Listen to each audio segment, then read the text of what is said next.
Hello guys, welcome to TNPSC AO classes by Tarvos Education, and in today's class we are going to see the previous year questions of 2023 TNPSC AO exam, and we are going to focus on questions related to agricultural economics and agribusiness management, and this will be the part 1. Since there are more than 25 questions, we are just segregating the questions into two parts, and in the first part we are going to see nearly 15 questions, and then the second part we will see the remaining questions.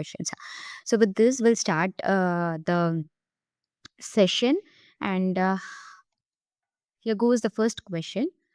So when X represents the exports, M represents the imports, and IF represents the foreign investment, B represents the foreign borrowing, the equilibrium equation of balance of payment is expressed as export minus import is equal to foreign investment minus foreign borrowing. Export minus foreign borrowing is equal to foreign investment minus import. Export minus import is equal to foreign investment plus borrowing. And the last one is none of the above.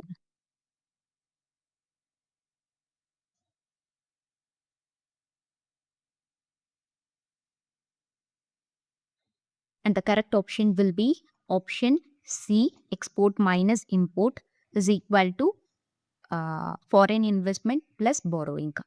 So before that, you need to understand what is balance of payment. Totally, there are three terms. One is balance of payment, and second one is balance of trade, and the third one is terms of trade.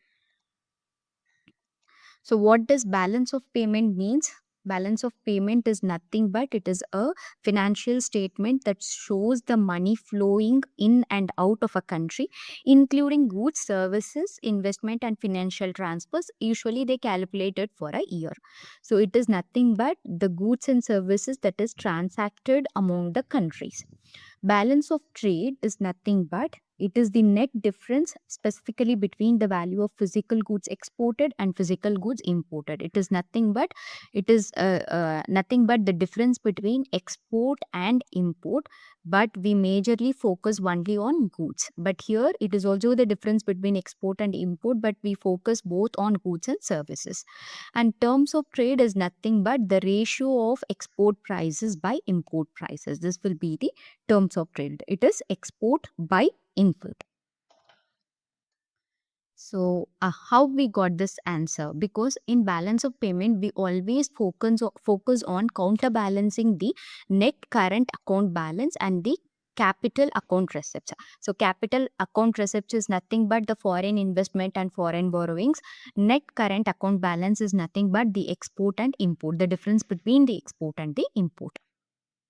So your second question is on agricultural GDP share. The question is agriculture sector contributes to the national GDP to the amount of option A 10 percentage, B 17 percentage, C 25 percentage, and D 30 percentage. So it is a direct factual question. You just need to remember all this data.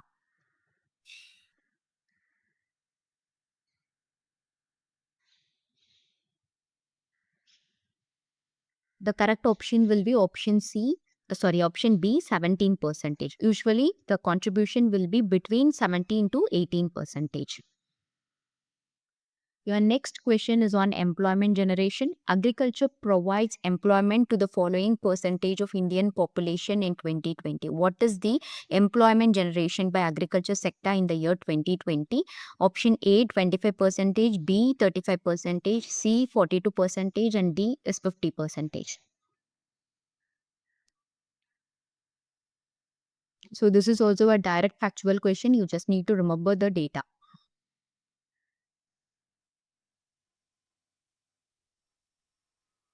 The correct option will be option D 50 percentage, and this data will be provided by PLFS, which stands for Periodic Labor Force Survey.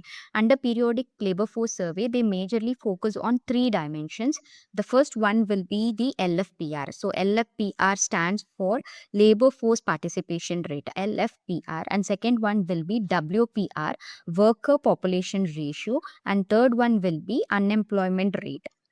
Okay, they majorly focus on these three things. And if you see, agriculture is the largest employer in India. Most of the working population in India is employed through agriculture. So your next question will be based on financial risk management, the ability of the farmer to withstand the risk that arises due to financial loss is termed as option A, returns from investment, B, repaying capacity, C, risk bearing ability, and D, economic ratio.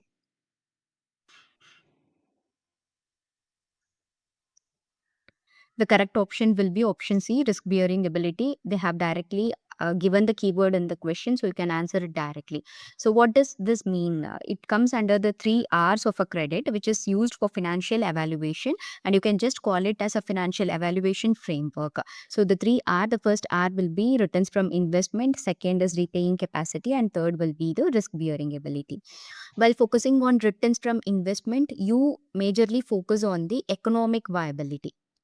Okay, whether the borrower is viable, whether he can generate the income from the investment, we focus on those things. And repaying capacity, we focus on cash flow, whether the business he has invested is having enough cash flow to pay back the amount. And the third one is risk bearing ability, which speaks about the financial resilience, that is how well a borrower can withstand the risk. So the same explanation is given over here. It is financial capacity and the net worth of the farm owner who will be the borrower to withstand the unexpected yield, price drop, and production shocks without going insolvent. That is, without facing the financial loss. Our next question is on principle of payment. So, principle of payment directly influences option A, prompt payment of loan by banks. Option B, unauthorized payment of borrower. Option C, prompt repayment of loan by borrower. Option D, proper utilization of loan.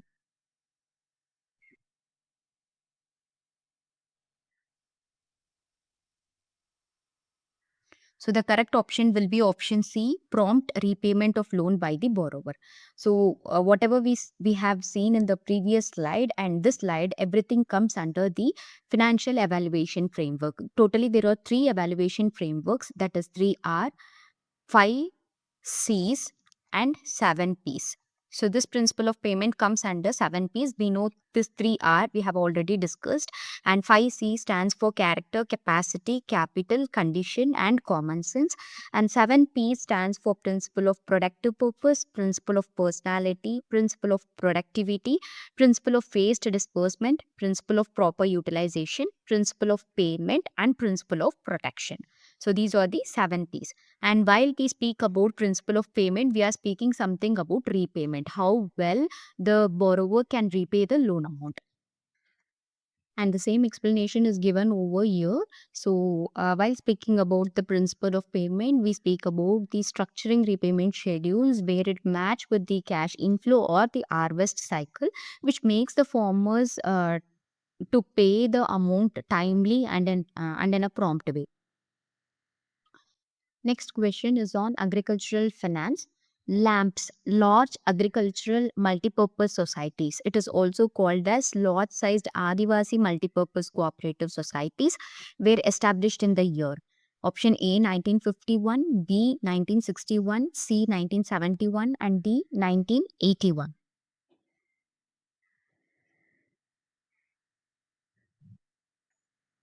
So the correct option will be option C 1971. So it was recommended by Bawa Committee in the year 1971. Their major focus is on providing services to the tribal people. So they provide short, medium term, and long term credit. They also supply inputs and they provide marketing services to the people belonging to tribal areas. So that is why, while speaking about the tribal society, we call the scheme as large-sized Adivasi multipurpose cooperative society. When it is about the rural banking or PAX network, we call it as large agricultural multipurpose cooperative societies. Our next question is also on agricultural finance. So the question is, number of banks got nationalized in the year 1980. Note, in the year 1980. Option A 6, B 10, C 14, D 20.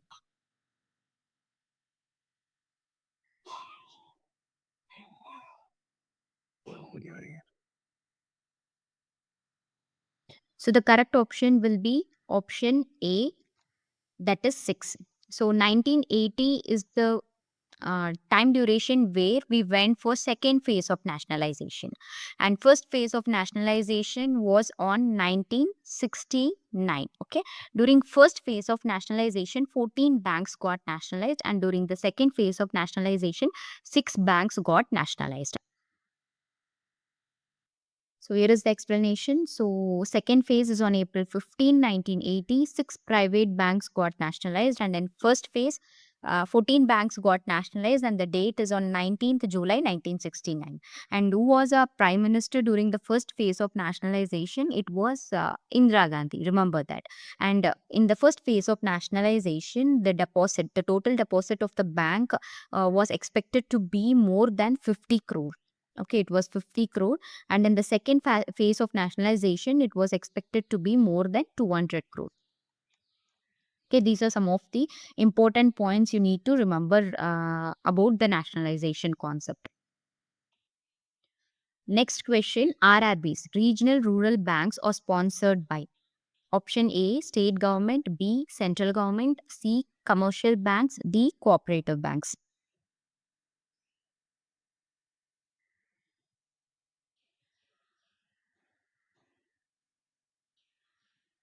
The correct option will be option C, commercial banks.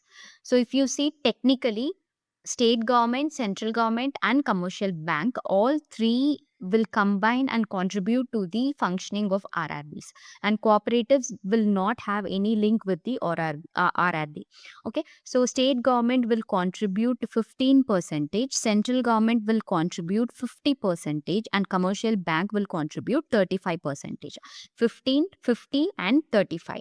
So here the option commercial bank is right, because the commercial bank itself, we call it as sponsoring commercial bank or a lead bank. That is why the state and government also contributes to the RRB. If the option is all of the above, then you have to pick all of the above. If the option is not available, then go for commercial banks.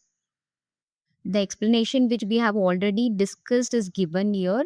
And one more point, RRB was established in the year 1975 under the recommendation of Narasimham Committee. RRB Act is on 1976. Remember that all the banks will be first enacted and then established, but only in RRB it was first established and then enacted. Remember that, and the committee is Narasimham Committee. So our next question is also on lamps. The jurisdiction of lamps is one state, one village, one district, one taluka. We have already discussed this. It was established on 1971 under the recommendation of Bawa Committee. So what is the jurisdiction of lamps? So the correct option is taluka. So it is the cooperative society for tribal people, and usually it operates in a taluka level. So it will be a block or taluka level based on the population of tribal people available in that particular area. Based on the population, it may be block or the taluka. Your next question is again on RRB. RRBs were established based on the working group recommendation chaired by who recommended RRB. So the correct option is option A, Narasimham. We also discussed this already. So Narasimhan Committee in the year 1975 recommended the establishment of RRBs, and the act is on 1976. And the first RRB was Prathama Bank, which was established in Uttar Pradesh. Even now, Uttar Pradesh is having highest number of RRBs operating in the state. So our next question is on cooperative credit structure. Short-term loan is provided by the cooperative credit structure in India under which tier? Option A, 1 tier, option B, 2 tier, option 3, 3 tier, option D, 4 tier.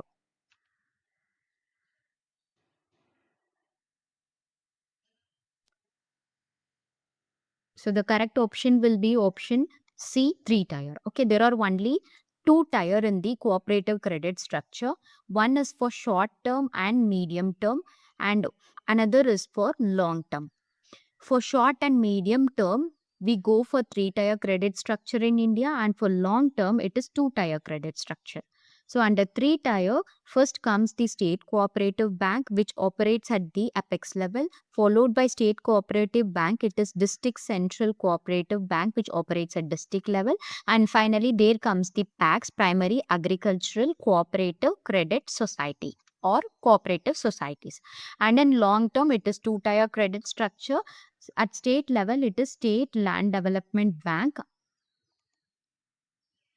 or Central Land Development Bank, and then it is Primary Land Development Bank. So the same explanation under three-tier village level, it is PACS, and district level, it is District Central Cooperative Bank, and the apex level, that is state level, it is State Cooperative Bank. Next question is on investment analysis. The following is not a measure of discounted measure of investment analysis. Which of the following is not a discounted measure of investment analysis? Option A, net present worth. B, payback period. C, benefit cost ratio. D, internal rate of returns.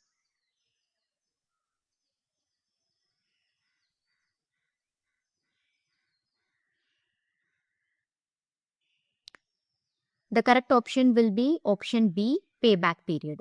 So investment analysis, we can do it in two ways, discounted and undiscounted ways. So discounted, undiscounted, what is the difference between both is that in discounted, we consider the time value of money, that is the present worth of the money or the future worth of the money. In undiscounted, we do not consider any time value of money. That is the major difference. So under discounted, we have NPV, net present value or net present worth, BCR, benefit cost ratio, and the internal rate of returns, IRR. So IRR is a point where NPV is equal to 0 and BCR is equal to 1. This is also a very important question you can expect in your exams. And undiscounted, you will have payback period, then ranking by inspection, proceeds per rupee of outlay, average annual proceeds per rupee of outlay. These four comes under undiscounted measures. So the major differences, in one we consider the time value of money, and in another we do not consider any time value of the money. Remember this, you can expect other questions, other combination of questions from this classification. So we have already discussed this. We'll move on to next question. Our next question is also on time value of money. The future value of annuity A can be estimated as. This is also a direct factual question. You need to answer it by remembering the terms and concepts. So R stands for regular periodic payment amount, and I stands for rate of interest. N stands for total number of years that we pay the repayment. So with this, try to select the answer.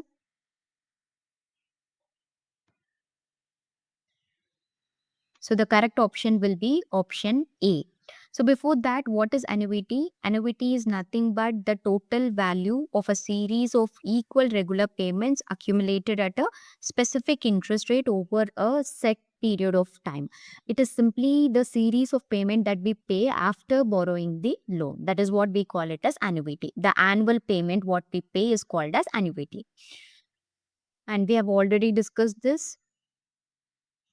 Your next question, 151, this is also on time value of money. So the following is an undiscounted measure of investment analysis. Option A, payback period. B, net present worth. C, BC ratio. And D, internal rate of return. Just now we have discussed this. And if you notice in 2023 itself, the three questions are from the same concept. And this question especially is the same question with different mode of sentence have been asked in the same question paper, same exam itself. So the correct option is option A, payback period. And we have already discussed this. So what is payback period? It is number of years required to recover the initial capital outlay from the net cash inflows without discounting. The number of period a borrower takes to repay the loan amount is called as a payback period. Net present worth, it is nothing but discounted benefit minus discounted cost. The difference between discounted benefit and discounted cost is called as net present worth. What is BC ratio? It is the ratio of discounted benefit to the discounted cost. Internal rate of return is a discount rate at which NPV is equal to 0 or VCR is equal to Y. Okay. Next, we'll move on to next question from production economics. Which stage of MPP is greater than APP in classical production function? So, classical production function is nothing but the three-stage production function in which stage MPP is greater than APP. We have seen this kind of question many a time. So option A stage 1, B stage 2, C stage 1 and 2 and D stage 3. So without drawing a diagram, you cannot answer this. So there comes TPP, total physical product. And where TPP is maximum, MPP will be 0. And then one more curve is APP. And where APP cuts MPP, that is the end of stage 1. So this will be our stage 1 and this will be our stage 2 and this will be our stage 3. So now the question is, in which stage MPP is greater than APP? So MPP greater than APP, it is in first stage. Okay. Here MPP is greater than APP. So the option will be option A, stage 1. Right? Okay. In stage 1, MPP is greater than APP and we'll face the increasing returns. That is, whatever we input, whatever the input we are using, we will get more returns to it. In stage 2, we call it as rational zone. Here, MPP is less than APP and MPP will be in the positive side. And in stage 3, MPP will become negative. We get negative returns. Even though we are adding more input, the output will be declining. Our next question is on scale of measurements. So the question is variables such as gender, marital status, and color of eye or example of. Option A, ratio scale, B, interval scale, C, ordinal scale, and D, nominal scale.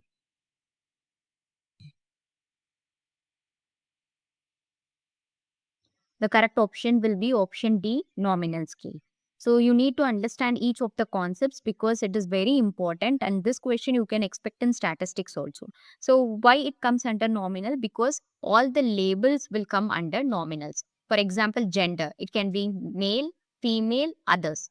Marital status, married, unmarried. Color of the eye, brown, blue, black, green. Okay, you can just label it. That is why it comes under nominal scale. So what is ratio scale? Ratio scale is nothing but the equal differences under true 0 point. So you will compare it. Height is to weight. She is 2 times taller than him. Something like that. Okay. You can, ratio is nothing but 2 is to 1. 3 is to 2. This is what you call it as ratio and you will have a true 0 point. But in case of ordinal scale, ordinal, the name itself means it is ordering. First rank, second rank, third rank, in that way. Or you can also tell that high, low, medium, the same thing. Okay. You can order something, that is what we call it as ordinal scale. And interval scale, it is similar to ratio scale, but we do not have true 0 point. Example for interval scale, you can tell the temperature will be between 28 to 35 degrees Celsius this Monday. So something like that. And here we will not have a true 0 point, but in ratio scale, we will have a true 0 point. And in ordinal scale, it is just ordering the numbers or ordering the thing. And nominal scale is nothing but labeling. We have seen the explanation. And in nominal scale, it is generally used for qualitative analysis. For example, football players. So for football players, we'll just number them as 1, 2, 3, 4 and up to the number of players, right? So it is just a numerical ordering. Next question is on production economics again. Identify the type of production function given below Q, that is output, is equal to minimum of two labors and a capital. So Q is the function of labor and capital.